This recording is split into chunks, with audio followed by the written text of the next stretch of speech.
him here. His name is Seamus Pennington. Please welcome him.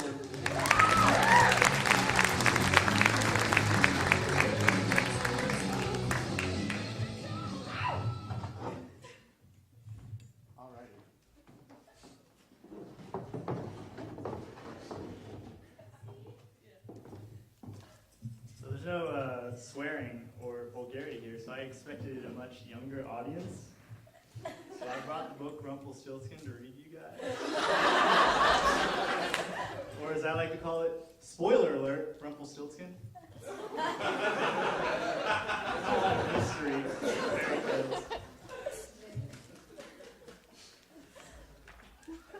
Rumpelstiltskin. Well, thanks in this. Once there was a poor miller who had a beautiful daughter. You guys want to see the pictures? Yeah. One day, on his way to town, the miller encountered a king. Wanting to impress him, the miller said, "I have a daughter who knows the art of spinning straw into gold."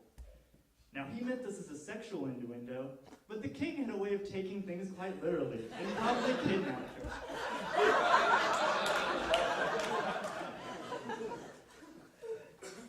"You may spin all night," he said, "but if you've not spun this straw into gold by morning, you will have to die."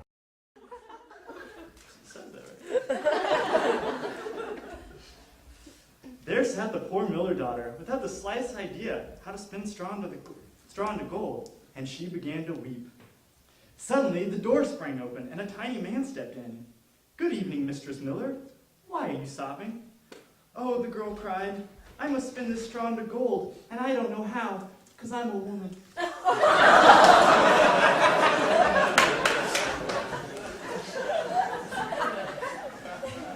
"What will you give me if I spin it for you?" said the little man. "My necklace," answered the girl. And the little man took the necklace and sat down at the spinning wheel. He pulled 3 times, whir, whir, whir, and the spool was wound in a thick gold thread.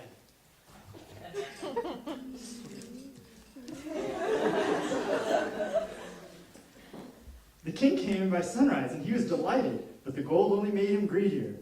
He said, "This is wonderful, but if you don't spin straw into gold again, I'm going to kill you."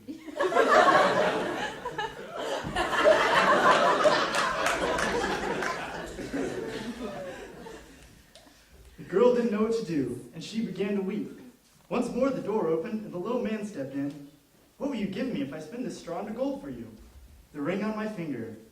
And the little man was appeased by this, because even though he could spin straw into gold, he still liked handmade jewelry.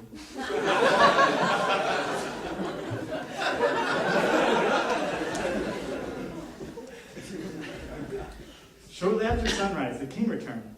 A pile of golden spools glowed in the morning light. The king rejoiced at the sight of so much gold, but he was still not satisfied. "I got some gold leggings, and I got me a gold shirt, but I still need some gold slip covers for my Jetta. Do it again."